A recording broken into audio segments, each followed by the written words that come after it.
안녕하세요. 건강뉴스 시청자 여러분. 오늘은 연세대학교 의과대학 명예교수이신 윤방부 교수님의 그 통찰을 바탕으로요. 특히 우리 시니어분들 건강한 노후 준비 어떻게 할지 좀 쉽고 자세하게 그리고 깊이 있게 한번 이야기 나눠보겠습니다. 영양제부터 시작해서요. 꼭 필요한 운동, 또 유전자의 영양, 그리고 어쩌면 가장 중요할 수도 있는 마음가짐까지 이 건강하게 나이 드는 지혜, 그 핵심을 같이 한번 찾아볼까요? 자, 그럼 한번 파고들어 보죠.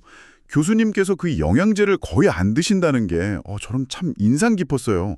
심지어 농담처럼 영양제 먹는 사람은 내 진료실 오지 말라 이렇게까지 말씀하셨다고요? 네네. 교수님의 그 기본 입장은 아주 확고하세요. 그러니까 균형 잡힌 식사, 이걸 통해서 우리 몸에 필요한 영양소는 대부분 얻을 수 있다 이거죠. 영양제는 정말 필요한 경우, 예를 들어서 검사했는데 특정 영양소가 부족하다. 그리고 이게 음식으로 좀 보충이 어렵다. 이럴 때만 고려해야지. 그냥 무턱대고 먹는 건 별로 권장하지 않으셨어요. 특히 그 종합 비타민 매일 먹는 게 오히려 사망률을 높일 수 있다. 이런 연구 결과도 있거든요. 그런 걸 언급하시면서 영양제 너무 믿지는 마라. 이렇게 강조하셨죠. 아, 그렇군요. 근데 요즘 루테인이다, 글루코사민이다 해서 특정 성분에 대한 관심은 여전히 높잖아요. 이런 건 좀 어떨까요? 네, 그 부분도 아주 명확하게 선을 그으셨어요. 루테인 같은 경우는 황반변성이라는 특정 질환 있잖아요. 그 눈 뒤쪽 중요 부위가 손상되는 병인데 그런 분들한테 조금 도움이 될 수 있다 이 정도지 그냥 일반적인 눈 건강 자체를 막 좋게 한다 이건 아니라고 하셨고요. 글루코사민도 비슷한 맥락으로 보셨습니다. 아, 다만 이제 비타민 D 이거는 좀 예외적으로 중요하다고 보셨어요. 왜냐하면 현대인들이 아무래도 실내 생활을 많이 하잖아요. 그러다 보니까 햇빛을 통해서 충분히 합성하기가 어려워서 부족한 경우가 많거든요. 그렇죠. 그래서 비타민 D는 부족하다면 좀 보충을 고려해 볼 만하다 이렇게 추천하셨습니다. 아하, 그렇군요. 결국 핵심은 특정 성분 하나에 의존하기보다는 그 편식 없이 골고루 잘 챙겨 먹는 거, 건강한 식단이 기본이다. 이 말씀이시네요. 식단만큼 또 운동도 중요할 텐데요. 교수님께서 추천하시는 운동법은 어떤 게 있을까요? 가장 강조하신 건 바로 걷기입니다. 걷기. 걷기요? 네.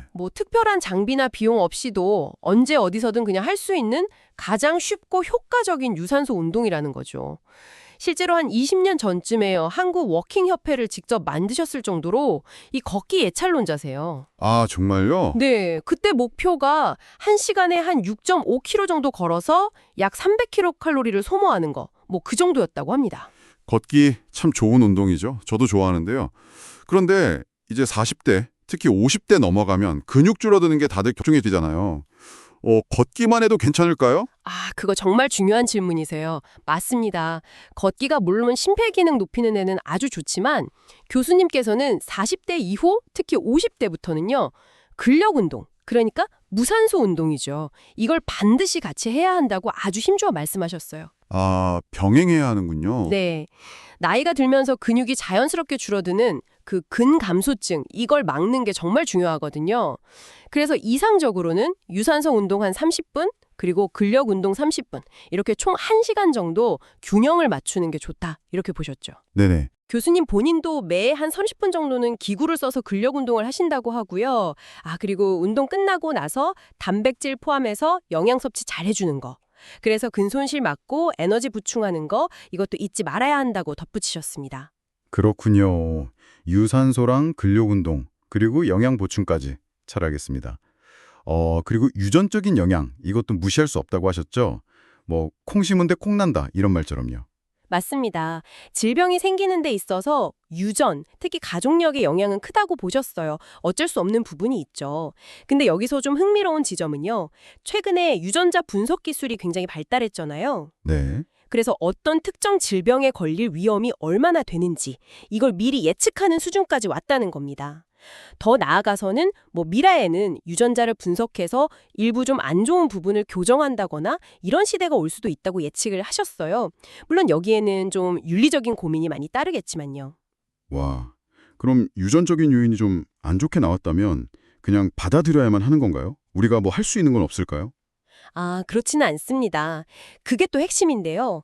유전적인 소인을 우리가 인정하고 대비하는 건 중요해요. 하지만 거기에 너무 얽매일 필요는 없다는 거죠. 건강한 생활 습관을 통해서 충분히 관리하고 또 보완할 수 있다는 겁니다. 아, 노력으로 커버가 가능하다. 네, 어느 정도는요.